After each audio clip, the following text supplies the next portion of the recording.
BEd online classes में आपका स्वागत है। जैसा कि मैं आपको बीएड फर्स्ट ईयर का paper education policy school leadership and management पढ़ा रहा था।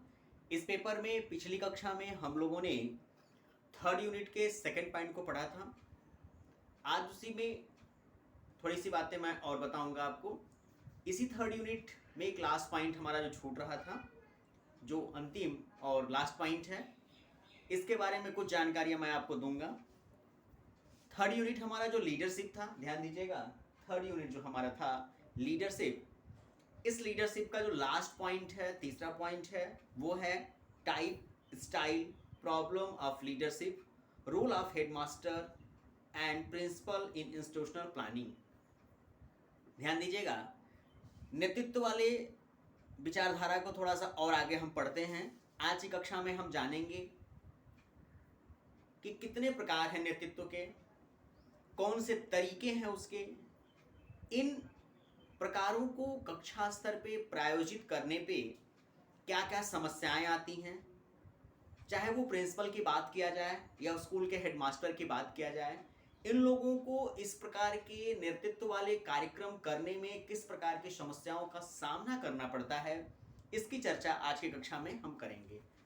तो जैसा कि मैंने आपको बताया, थर्ड यूनिट का हमारा जो लास्ट पॉइंट है, इसमें दो तीन महत्वपूर्ण बातें पढ़नी हैं। पहली तो हम नेतृत्व के प्रकार को पढ़ेंगे कि नेतृत्व का प्रकार कैसा होना चाहिए। दूसरा पढ़ेंगे उसका स्टाइल, उसकी संरचना कैसी होनी चाहिए। तीसरा पढ़ेंगे कि इन नेतृत्व के कार्यक्रमों को विद्यालय स्तर पे एक शिक्षक के तौर पे या एक प्रिंसिपल के तौर पे, एक स्कूल प्रबंधक के तौर पे, एक हेडमास्टर, एक विद्यालय प्रमुख के तौर पे इसको स्कूली व्यवस्था में लागू करने पे किन किन समस्याओं का सामना करना पड़ता है। तो जैसा कि मैंने बताया कि दो तीन पॉइंट इसमें महत्वपूर्ण हैं, तो एक एक करके हम लोग, ध्यान दीजिएगा, एक एक करके हम इस नेतृत्व की समस्या, उसके प्रकार, उसके स्टाइल को समझते हैं। ध्यान दीजिएगा, सबसे पहले हम लोग बात करेंगे नेतृत्व के टाइप्स की। ध्यान दीजिएगा, सबसे पहले बात हम करेंगे नेतृत्व के टाइप्स की, यानी types of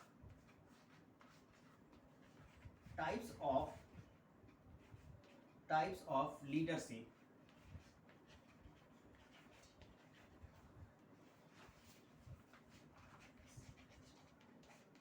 types of leadership, नेतृत्व के प्रकार। देखिए, टाइप्स ऑफ लीडरशिप, नेतृत्व के प्रकार। अगर हम लीडरशिप की बात करें, नेतृत्व के प्रकार की बात करें, तो हमें देखने को मिलता है कि जो नेतृत्व का प्रकार है वो कई प्रकार का होता है। अलग अलग विचारकों ने, अलग अलग मनोवैज्ञानिकों ने अपने अपने तरीके से इस नेतृत्व जैसी विचारधारा, नेतृत्व जैसे प्रबंधन की व्यवस्था, नेतृत्व जैसे कार्यक्रम की व्यवस्था को अपने अपने तरीके से अलग अलग भागों में बांटा है। इसलिए कहा जाता है कि अगर नेतृत्व के हम प्रकार की बात करें तो अनेक प्रकार के नेतृत्व हो सकते हैं, इनकी कोई गिनती नहीं, इनकी कोई सीमा नहीं।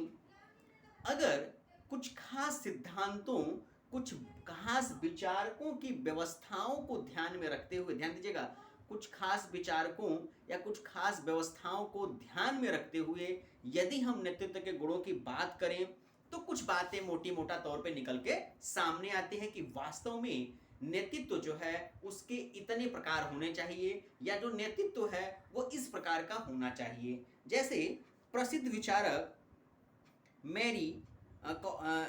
मेरी पॉर्कर फोलेट, ध्यान दीजिएगा, जिन्हें शॉर्ट फॉर्म में MP फोलेट भी कहा जाता है। प्रसिद्ध विचारक MP फोलेट, प्रसिद्ध विचारक MP फोलेट नेतृत्व के संबंध में अपना विचार प्रस्तुत करते हैं और वो कहते हैं, ध्यान दीजिएगा, कि नेतृत्व करने वाली व्यवस्थाओं में, ध्यान दीजिएगा, नेतृत्व करने वाली व्यवस्थाओं में यदि उनके सैद्धांतिक विचारों के आधार पे उनका आकलन किया जाए, उनको अलग अलग भागों में बांटा जाए, तो नेतृत्व के जो गुण हैं उसके आधार पे तीन प्रकार के नेतृत्व की बात कही जाती है। ध्यान दीजिएगा, तीन प्रकार के नेतृत्व की बात कही जाती है, 3 प्रकार के नेतृत्व की बात कही जाती है। ये 3 प्रकार के जो नेतृत्व हैं, अगर इनकी हम चर्चा करें तो ये जो नेतृत्व के गुण हैं, ये किसी संस्था की बात करें, किसी प्रबंधन की बात करें, किसी हेडमास्टर की बात करें, किसी प्रिंसिपल की बात करें, किसी राजनेता की बात करें, किसी क्षेत्र के किसी खास नेतृत्व करने वाले व्यक्ति की बात करें, तो ये गुण लगभग 3 जो महत्वपूर्ण गुण हैं, ध्यान दीजिएगा, 3 जो महत्वपूर्ण गुण हैं, ये ही नेतृत्व के प्रकारों को निर्धारित करते हैं। सैद्धांतिक तौर पे कहा जाए कि हर प्रकार के क्षेत्र में नेतृत्व के जो प्रबंधन की बात होती है वो इन 3 तथ्यों के आधार पे होके चलती है। इसलिए एमपी पॉलेट महोदय ने इसे नेतृत्व के प्रकारों की गणना में शामिल किया है। अब नेतृत्व के जो प्रकार हैं उनकी चर्चा हम एक एक कर लेते हैं। ध्यान दीजिएगा, जो नेतृत्व के प्रकार हैं एक एक करके उनकी हम चर्चा कर लेते हैं कि जो नेतृत्व के प्रकार हैं, जैसा कि मैंने बताया कि नेतृत्व के 3 प्रकार हैं एमपी पॉलेट महोदय के अनुसार, जो एक विचारक रहे हैं उन्होंने बताया है कि नेतृत्व कितने प्रकार का होना चाहिए। सैद्धांतिक तौर पर उन्होंने कहा है कि जो नेतृत्व है उसके 3 गुण होने चाहिए। नंबर 1, ध्यान दीजिएगा, नंबर 1 जो है वो है पद पर आधारित नेतृत्व। पद पर आधारित नेतृत्व, पहला है पद पे आधारित नेतृत्व। नंबर 2 है व्यक्ति पे आधारित नेतृत्व। व्यक्ति पर आधारित नेतृत्व। और नंबर 3 होता है, ध्यान दीजिएगा, और नंबर 3 होता है कार्य एवं योग्यता के आधार पर, कार्य एवं योग्यता के आधार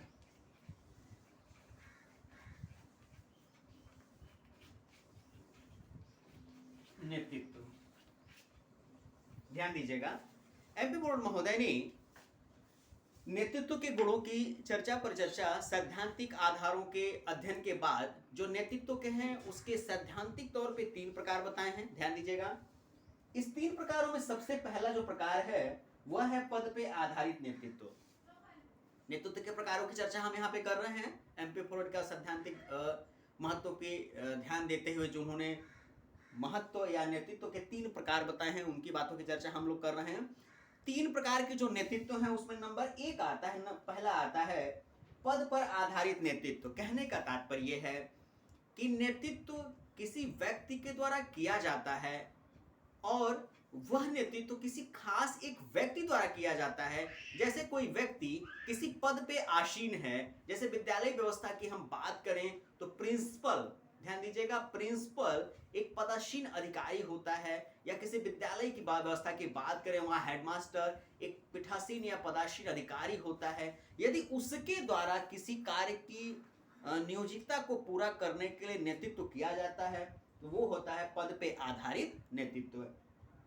वहीं हम दूसरे नेतृत्व की बात करें तो कहा जाता है वो होता है हमारा दूसरे प्रकार का जो नेतृत्व है व्यक्ति पे आधारित नेतृत्व। व्यक्ति पे आधारित नेतृत्व का तात्पर्य होता है कि संस्था में, ध्यान दीजिएगा, संस्था में, विद्यालय में कुछ ऐसे लोग होते हैं जो बखूबी अपनी जिम्मेदारियों का निर्वहन करने के लिए तत्पर रहते हैं। अगर किसी पार्टी स्तर पे हम बात करें, संस्थानक का स्तर की बात करें, किसी ऑर्गेनाइजेशन की बात करें तो इसमें कुछ खास लोग होते हैं जो अपनी जिम्मेदारियों को समझते हुए हर काम में रुचि लेते हैं और हर काम को करने के लिए, उसको बेहतर से बेहतर बनाए रखने के लिए अपनी जिम्मेदारी को समझते हैं और वह नेतृत्व जैसी जिम्मेदारी को लेते हुए हर हाल में उस कार्यक्रम को, उस काम को पूरा कराने की जिम्मेदारी का निर्वहन करते हैं।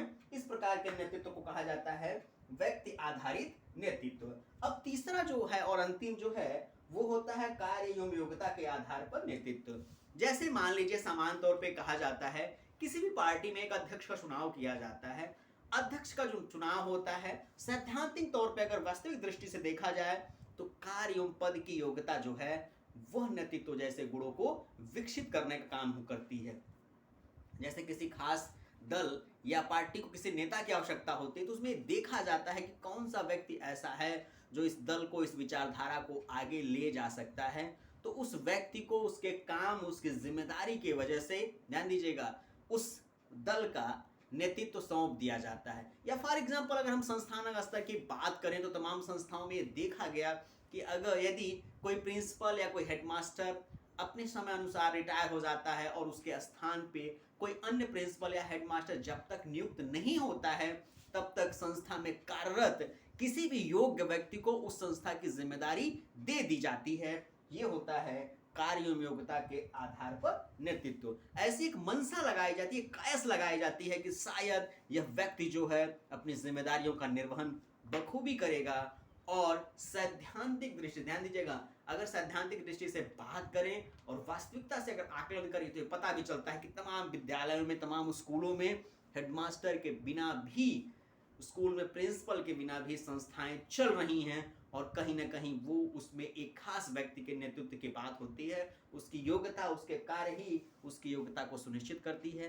तो MP फोर्ट महोदय जो थे, सैद्धांतिक दृष्टि से उन्होंने नेतृत्व के गुणों का अध्ययन किया। अध्ययन करने के बाद ये 3 प्रकार के, ध्यान दीजिएगा, 3 प्रकार के नेतृत्व की चर्चाएं उन्होंने की और कहा कि वास्तविक तौर से अगर देखा जाए, सैद्धांतिक तौर पे देखा जाए, ध्यान दीजिएगा, वास्तविक तौर पे देखा जाए, सैद्धांतिक तौर पे देखा जाए तो ये 3 प्रकार के गुण जो हैं यही किसी भी संस्था के या किसी भी नेतृत्व के प्रकार को सुनिश्चित करते हैं।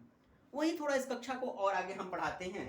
देखिए, अगर इन तीनों विचारों के अलावा हम बात करें कि वो कौन कौन से सैद्धांतिक भारतीय परिप्रेक्ष्य की बात करें, ध्यान दीजिएगा, भारतीय परिप्रेक्ष्य की बात करें तो एक बात आती है कि इसके अलावा और कौन कौन से ऐसे इसके प्रकार या भाग हो सकते हैं जो लीडरशिप की व्यवस्था को महत्ता प्रदान करें। यदि हम इनको, जैसे कि मैंने शुरू में ही बताया था कि अगर सैद्धांतिक दृष्टि से देखा जाए तो नेतृत्व के कई सारे प्रकार हो सकते हैं, लेकिन MP फोर्ट महोदय जो विचारक हैं उन्होंने बहुत गहन अध्ययन करने के बाद 3 प्रकार के नेतृत्व के प्रकारों की व्यवस्था को सुनिश्चित किया था या 3 प्रकार के नेतृत्व के बारे में बताया था। अगर और बहुत सारा विस्तृत अध्ययन हम करें, भारतीय परिदृश्य की चर्चा करें, स्कूली स्तर पर, ध्यान दीजिएगा, संस्थानक स्तर पर अगर इसकी चर्चा करें तो इसमें भी तकरीबन 7-8 बातें निकल के आती हैं जो नेतृत्व के प्रकार को सुनिश्चित करती हैं। जैसे 7 प्रकार के मान लीजिए, जैसे नंबर 1 होता है, नंबर 1 होगा जनतंत्रीय नेता। जनतंत्रीय नेता, देखिए, जनतंत्रीय नेता का मतलब किसी पार्टी या किसी संस्था से तात्पर्य नहीं है। यहाँ संस्था पार्टी से कोई तात्पर्य नहीं है। यहाँ तात्पर्य किसी व्यक्ति के कार्य करने की इच्छा से, किसी व्यक्ति के कार्य करने की उपादेयता से। तमाम ऐसे लोग होते हैं, तमाम ऐसे व्यक्ति होते हैं जो या जिनको कोई भी काम दे दिया जाता है तो बहुत ही जिम्मेदारी से, ध्यान दीजिएगा, वो अपनी जिम्मेदारियों को समझते हैं और हर हाल में उस काम को पूरा कराने की व्यवस्था को सुनिश्चित करते हैं। कभी कभी ये भी देखा जाता है किसी विद्यालय में, किसी संस्था में कोई कार्यक्रम आयोजित कर दिया जाता है, सभी शिक्षक, सभी छात्र, सभी कर्मचारी बखूबी उस प्रोग्राम में भाग लेते हैं और सभी नैतिकता की व्यवस्था को निभाते हुए उस कार्यक्रम को पूरी करने की जिम्मेदारी को सुनिश्चित करते हैं।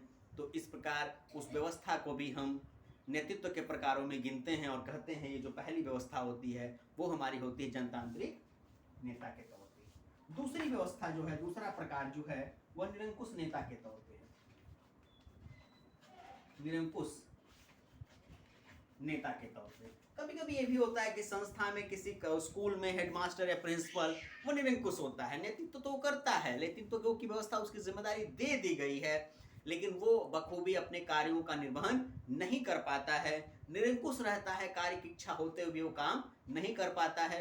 तो नेतृत्व के गुणों की चर्चा हम करते, निरंकुशता भी एक प्रकार का उसका नेतृत्व के अगर प्रकार की बात करें तो निरंकुश नेता भी इसी कैटेगरी में आता है। तीसरी बात करते हैं निर्वाधन नेता के तौर पे।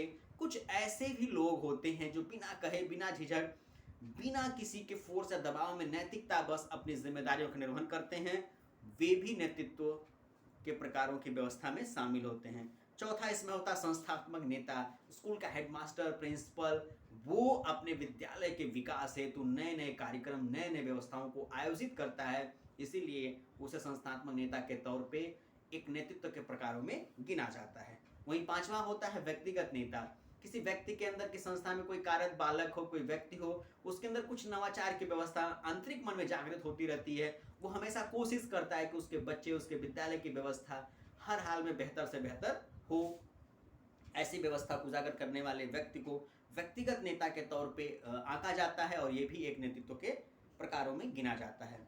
वहीं छठा है अव्यक्तिगत नेता। कुछ ऐसे भी लोग होते हैं जिनको जिम्मेदारी तो दे दी जाती है, लेकिन उस जिम्मेदारी का निर्वहन वो नहीं करते हैं, लेकिन गिनती में अगर किया जाए तो उनकी भी गिनती सुनिश्चित होती है। तो ऐसे होते हैं अव्यक्तिगत नेता, और ये भी नेतृत्व के ही एक प्रकार हैं। सातवां होता है क्रियात्मक नेता। कुछ ऐसे शिक्षक, छात्र, जैसा कि मैंने बताया अभी, कि वो क्रिएटिव होते हैं, कुछ नया करने की क्षमता होती है, कुछ नया करने की उनकी इच्छा होती है, इसी व्यवस्था को उजागर करने में हमेशा वो लगे होते हैं। तो क्रियात्मकता की जो व्यवस्था है ये भी एक नेतृत्व के प्रकार है। तो आज की कक्षा में हम लोगों ने नेतृत्व के प्रकारों के बारे में सीखा। शेष जो बातें छूट रही हैं इसकी चर्चा हम अगली कक्षा में आपसे करेंगे। धन्यवाद।